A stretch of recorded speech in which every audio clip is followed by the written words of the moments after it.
9/11 has kind of become this event within the United States where everyone always asks you, where were you on 9/11 if you're an American?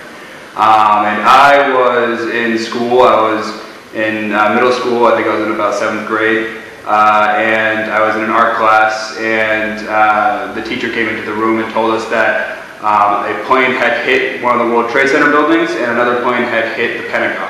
And I didn't know what the World Trade Center was at the time. I knew what the Twin Towers were, but I didn't know that they were also the World Trade Center. But I knew that a plane hitting the Pentagon was a really big deal. And they kind of quickly moved us out of the classroom and had us sit around the television, and we were watching what was going on as it was happening. And then once the building went down, and kind of immediately preceding that, when people were jumping out of the buildings, they turned the TV off because we were all pretty young. There was some kind of traumatizing things were happening on TV. But I went home. My godfather is a New York City fire chief. Him and his entire unit were dispatched to deal with the problem. He was trying to coordinate the situation from the ground, and when the building collapsed, and most of his department died when the building came down. So I think my experience with 9/11 isn't unique, I wouldn't say. I think that it affected a lot of people very personally, and it had a lot of kind of psychological effects on my community. I think almost every community in the United States. Going into that sort of topic, I would say that there was a lot of fear initially. I think everyone was scared. They didn't really know what was going on, who was attacking us, and why. And there was a lot of kind of anxiety that there were going to be other attacks happening shortly in different areas. So everyone was pretty scared. Everyone was trying to contact their family, making sure that their family was okay.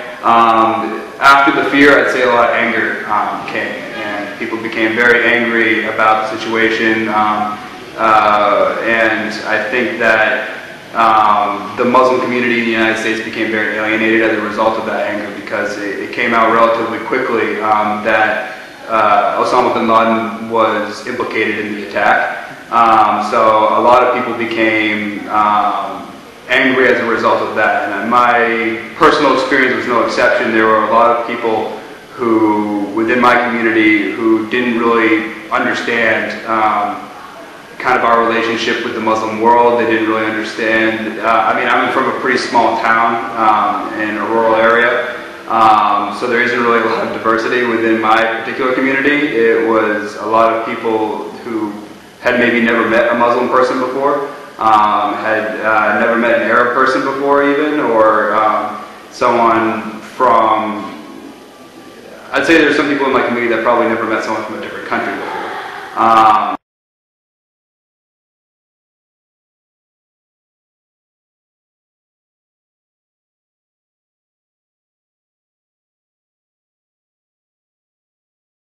I really had no idea what was going on. I didn't know who Osama bin Laden was, where he was from, why he had this kind of anger towards the United States. And I wouldn't say that prompted me to want to learn more in an immediate way, but it kind of, as kind of the product of this happening, I became more exposed to the Muslim world. People became much more kind of focused on what was going on, and I wanted to understand it more. Than over a period of time, particularly I wanted to understand what was happening with more depth, and so I started kind of personally taking it upon myself to read about things that were going on in the Middle East, kind of try and understand things a bit more. And this process happened over the course of a number of years. I graduated from high school, and I went to college, and I didn't know exactly what I wanted to do, but when I ended up going to college, I found out that my college offered Arabic. So I had kind of this kind of vested interest in learning more about the region and more about the Arabic language and all that kind of stuff. So I wanted to learn a language that wasn't a kind of a widely spoken European language. I stayed French for a couple of years, and it never really kind of struck me as something that I was really interested in learning in the long run. So I wanted to either learn Arabic or Chinese, and I chose Arabic. And then my interest kind of gained a lot of momentum from there. So I wanted to learn more about kind of solely the Arabic language and kind of politics as they pertain to the Arab world, and that was kind of what initially sparked my interest. I thought the political situation and our political relationship with the Arab world and the Muslim world was something that was very interesting. So I wanted to learn more about everything to do with the Arabic language from that perspective. After kind of initially starting to immerse myself in that, I became interested in a more diverse, kind of different elements of that, I guess. I wanted to learn more about Arabic culture. I wanted to learn more about Muslim culture. I wanted to kind of learn more about the region in a more personal way than simply kind of a political economic interest. And I felt like my way to really access that culture would be through learning how to speak Arabic well, more so than my university could offer. So I went to a specialized program out in California, and I was there for 3 months, and it was immersive, so I had to speak Arabic solely throughout that 3-month period. And it was all in Fusha, and I learned how to speak. So I learned how to speak formal Arabic, and then immediately after that program, I went to Jordan.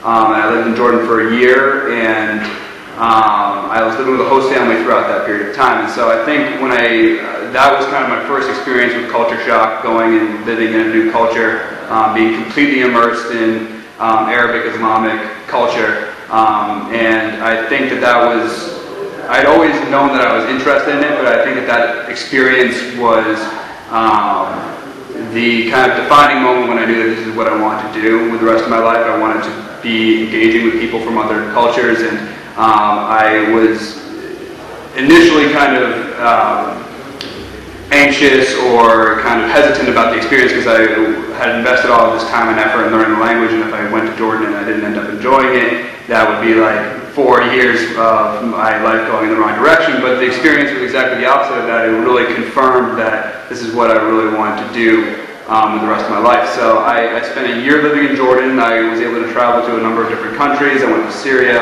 Lebanon, the West Bank and Israel, and Egypt over that period of time. And I volunteered. I taught English at an orphanage. I taught English at a refugee camp, Palestinian refugee camp in Jordan. And all of these kinds of experiences really gave me a very kind of personal and deep kind of connection, I felt, with Jordan, with people in Jordan, with my host family, with my friends that I met out there. And I think that through these types of experiences, we can really, and only through these types of experiences, and not just Americans going to an Arabic-speaking country or a Muslim country, I think by doing the opposite, by bringing people from Muslim and Arabic-speaking countries, a religiously Muslim country or an Arabic-speaking country, and bringing them to the United States would really give people a personal connection with another kind of perspective on history, religion, and culture that you wouldn't necessarily ever get in a small community like I was living in. I mean, I would have never, had I stayed in my community, I would have never kind of learned anything about the Arabic language. I would still kind of have an ignorant perspective towards the Middle East, and I think that there are still many, many people in the United States. I know that there are many, many people in the United States. I've been back to my community since, and that still kind of retain these ignorant ideas about the Arabic-speaking and Muslim world.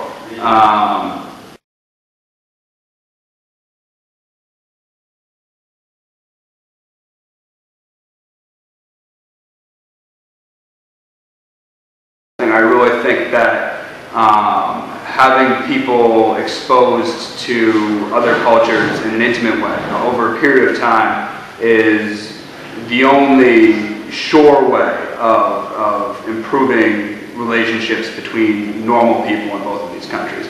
I think that goodwill can be done through government institutions. I think that goodwill can be conveyed in kind of economic and political ways, but I don't think that you'll ever really build connections, durable, long-lasting, personal connections between people in different areas without having these kind of very emotional, deeply immersive experiences.